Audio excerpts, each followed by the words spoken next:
Hello friends, मैं समिता स्वागत करती हूँ आप सभी का अपने चैनल पर। फ्रेंड्स, आज के ये वीडियो में हम 36 साइज़ का कटोरी ब्लाउज की कटिंग और स्टिचिंग देखेंगे। तो देखिए, मेन फैब्रिक और मेरा अस्तर का फैब्रिक है। सबसे पहले हम अस्तर के फैब्रिक पर मेजरमेंट लेंगे बैक पार्ट का।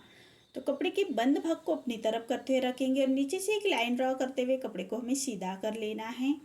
अब तैयार ब्लाउज की लेंथ मेरी 13 इंच है, तो मैंने 1 इंच बढ़ा कर ली है। आपकी जो भी लेंथ आएगी उसे 1 इंच बढ़ा कर ही लीजिएगा। डीप नेक के अकॉर्डिंग शोल्डर लिया है मैंने 5 इंच, आर्म होल लिया है मैंने 6 इंच। स्क्रीन पर दिए हुए मेजरमेंट के अनुसार मैं ये बैक पार्ट की कटिंग कर रही हूँ। आप चाहे तो अपना मेजरमेंट ले सकते हैं। अब चेस्ट हमारा 36 है, तो उसका चौथा आएगा 9 इंच और 1.5 इंच मार्जिन का। ऐसी चेस्ट की लाइन ड्रॉ कर लेंगे।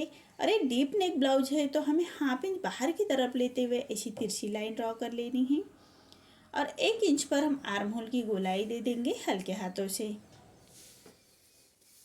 अब हमें वेस्ट का मेजरमेंट लेना है। वेस्ट हमारा 32 है, तो उसका चौथा आएगा 8 इंच। 1 इंच बैक पार्ट की प्लेट्स के लिए और 1.5 इंच मार्जिन का। आप चाहे तो मार्जिन 2 इंच की रख सकते हैं। देखिए, इसी तरह से हमारी बैक पार्ट की मार्किंग कंप्लीट हो चुकी है। अब जैसे हमने मार्किंग की उसी के अकॉर्डिंग कट कर लेना है और फ्रंट पार्ट निकालेंगे। फ्रंट पार्ट हम पेपर पर निकालेंगे, नीचे से भी फैब्रिक को सीधा कर लेंगे। अब हमने पेपर लिया है हमने, और एक बेल्ट ब्लाउज है तो 1 इंच पर हमें ऐसी लाइन ड्रॉ कर लेनी है बेल्ट के लिए। अरे 1 इंच की लाइन छोड़ते हुए हमें बैक पार्ट रखना है और as it is back part को हम ड्रॉ कर लेंगे। बराबर जैसे हमने बैक पार्ट की मार्किंग की है उसी के हिसाब से हमें बैक पार्ट की मार्किंग करनी है न्यूज़पेपर पर।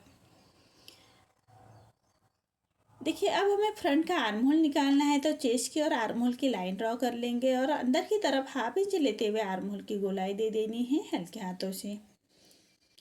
अब फ्रंट के नेक का मेजरमेंट लेना है, तो विथ में रख रहे मैं 2 इंच और नेक की लेंथ रख रहे मैं 6 इंच और नीचे से विथ में 2.5 इंच रखते हुए ऐसा चौकोन बॉक्स तैयार कर लेंगे और नेक का शेप दे देना है हल्के हाथों से। अब हमें बेल्ट निकालना है, तो सामने की तरफ से ले रही हूँ मैं 3 इंच और साइड से ही 3 इंच लेते हुए ऐसी सीधी लाइन ड्रॉ कर लेंगे।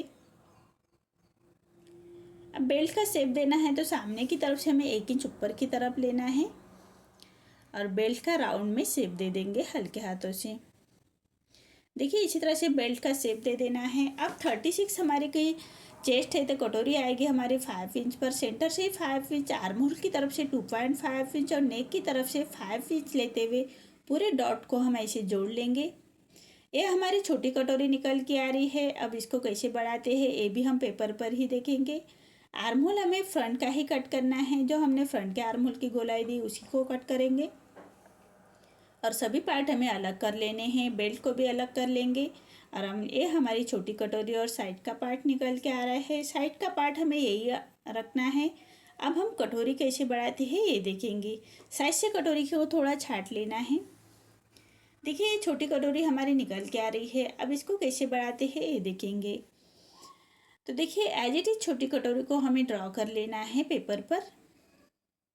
पूरे चारों साइड से पेपर पर बराबर से ड्रॉ कर लेंगे छोटी कटोरी को। अब दोनों साइड से हमें 1.25 इंच पर बढ़ा लेना है। अगर आपका ज़्यादा हेवी चेस्ट है तो आप 1.5 इंच तक बढ़ा सकते हैं। ये नॉर्मल चेस्ट है इसलिए मैंने 1.25 इंच पर बढ़ाया है। अब इसका सेंटर निकाल लेते हुए सेंटर से हमें नीचे की तरफ 1.5 इंच लेते हुए ऐसी तिरछी लाइन ड्रॉ कर लेंगे। अब हमें सामने की तरफ से हाई हुक के लिए हाफ इंच बढ़ा लेना है और तिरछी लाइन ड्रॉ कर लेंगे और साइड से सिलाई मार्जिन के लिए हाफ इंच बढ़ाते हुए कटोरी का शेप दे देंगे। देखिए, इसी तरह से हमारी बड़ी हुई कटोरी निकल के आ रही है। अब हमें छोटी कटोरी का कोई काम नहीं है, बड़ी हुई कटोरी ही हम अटैच कर लेंगे। देखिए, इस तरह से बड़ी हुई कटोरी हमारी निकल के आ रही है। अब सभी पार्ट हमारे रेडी हो चुके हैं। अब सभी पार्ट हमें मेन फैब्रिक और अस्तर के फैब्रिक के साथ अटैच कर लेने हैं, कट कर लेने हैं। मेन फैब्रिक कट करते वक्त हाफ इंच बढ़ाकर ही कट कर लीजिएगा। देखिए, सभी पार्ट मेरे मेन फैब्रिक और अस्तर के फैब्रिक के साथ कट हो चुके हैं। बैक पार्ट मैं नेक्स्ट वीडियो में लेके आऊँगी डिजाइन के साथ। अभी ये वीडियो में हम फ्रंट पार्ट ही देखेंगे। तो मेन फैब्रिक पर रॉन्ग साइड पर रखेंगे अस्तर का फैब्रिक और पूरे चारों साइड से हमें स्टिच कर लेनी है। बराबर रखते हुए पूरे चारों साइड से हम स्टिच कर लेंगे।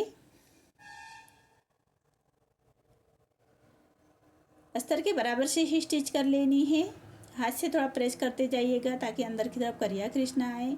अब हमारा जो मेन फैब्रिक बाहर की तरफ आ रहा है उसको हमें अस्तर के बराबर से ही कट कर लेना है। इसी तरह से सभी पार्ट हमें अटैच कर लेने हैं मेन फैब्रिक के साथ।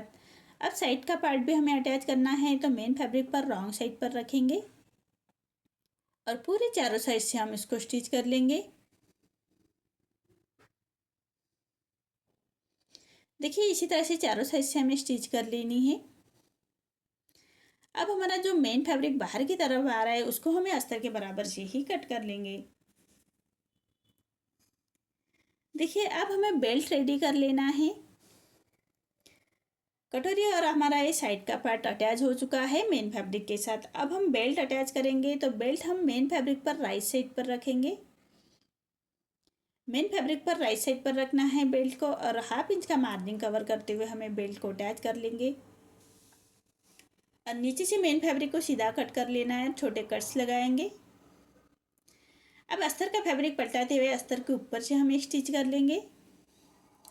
अब अस्तर का फैब्रिक अंदर की तरफ पलटाते हुए एक रोप स्टिच कर लेंगे।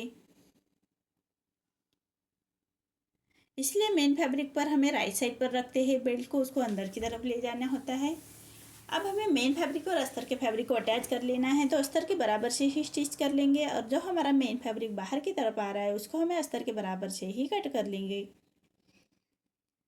देखिए इसी तरह से हमारे बेल्ट रेडी हो चुका है। इसी तरह से दोनों बेल्ट हमें रेडी कर लेने हैं। सभी पार्ट मेरे मेन फैब्रिक के साथ अटैच हो चुके हैं। अब इसकी हम स्टिचिंग देखेंगे। तो एक कटोरी लेना है और कटोरी का हम डाट दे देंगे। तो यहाँ से सेंटर से फोल्ड करते हुए बराबर से उसको 1.25 इंच पर हम डाट देंगे और ऊपर में लेंथ में ले रही हूँ मैं 2.25 इंच लेते हुए ऐसी तिरछी लाइन ड्रॉ कर लेंगे और उसी के हिसाब से हम स्टिच कर लेंगे। देखिए इसी तरह से हमारी कटोरी रेडी हो चुकी है। अब साइड का पार्ट हमें अटैच कर लेना है। तो कटोरी का पार्ट हमेशा ऊपर की तरफ ही आना चाहिए, इसी के हिसाब से स्टिच कर लेंगे, तभी हमारी कटोरी की फिनिशिंग के साथ अटैच होती है। और उसको एक पक्की स्टिच कर लेंगे। देखिए अब हमने जो बेल्ट रेडी किया था उसको अटैच कर लेना है। तो 1/2 इंच का मार्जिन कवर करते हुए हम बेल्ट अटैच कर लेंगे और जो हमारा डाट का फैब्रिक है उसको फोल्ड करते हुए सिलाई को अंदर की तरफ करते हुए उसको स्टिच कर लेंगे और जो सिलाई मार्किंग की हमारी सिलाई है उसको भी अंदर की तरफ कर लेना है और एक फिनिशिंग की स्टिच दे देंगे। देखिए इसी तरह से हमारे पार्ट रेडी हो चुका है। अब हाई हुक की पट्टी अटैच कर लेनी है हमें। तो ये हुक की पट्टी हमेशा अस्तर के फैब्रिक की ही लीजिएगा और अंदर की तरफ जाती है। तो जो हमने हाई हुक के लिए 1/2 इंच छोड़ा था उसी मार्जिन को कवर करते हुए हमें पट्टी अटैच कर लेनी है और पट्टी को पलटाते हुए पट्टी के ऊपर से हमें स्टिच कर लेंगे और पट्टी को फोल्ड करते हुए कॉर्नर की स्टिच कर लेंगे। अब हमारा जो फैब्रिक बाहर की तरफ आ रहा है उसको सीधा कट कर लेना है और पूरे पट्टी को फोल्ड करते हुए क्रॉप स्टिच कर लेंगे। अब चाहे तो फाइनल स्टिच भी कर सकते हैं, मैं रॉप स्टिच कर रही हूँ।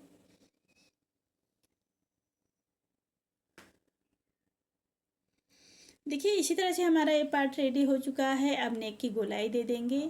ऐसे हमें दोनों पार्ट रेडी कर लेने हैं। तो दूसरे पार्ट को हमें हाई की पट्टी अटैच कर लेनी है। तो हाई की पट्टी हमेशा मेन फैब्रिक की ही लीजिएगा और जो हाई हुक के लिए हमने 1/2 इंच छोड़ा था उसी मार्जिन को कवर करते हुए पट्टी को अटैच कर लेना है और पट्टी को पलटाते हुए पट्टी के ऊपर से हमें स्टिच कर लेंगे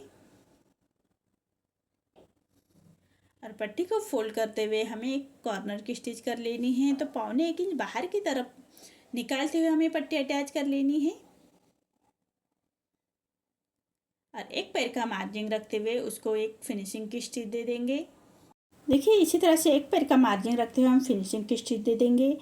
हमें हाई हुक की पट्टी ऐसी चेक कर लेनी है नेक रेडी करने से पहले और तुरपाई का हम नेक रेडी करेंगे। अगर कम ज़्यादा हो तो हम नेक रेडी करने से पहले उसको छाट लेंगे। मैंने ये तिरछे में पट्टी ली है नेक को लगाने के लिए, हमें तुरपाई का नेक रेडी कर लेना है। तो एक पैर का मार्जिन रखते हुए इसको स्टिच कर लेंगे और कॉर्नर से पट्टी को फोल्ड कर लेंगे और पूरे नेक को हमें छोटे कट्स लगा लेने हैं। सिलाई ना कटे उसका ध्यान रखें। छोटे कट्स लगाने से पट्टी हमारी आसानी से पलट जाती है।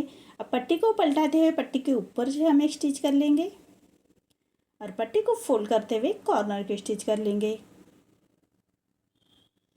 इसी तरह से पट्टी को फोल्ड करते हुए हमें कॉर्नर की स्टिच कर लेनी है और ऐसे फिनिशिंग की स्टिच दे देंगे।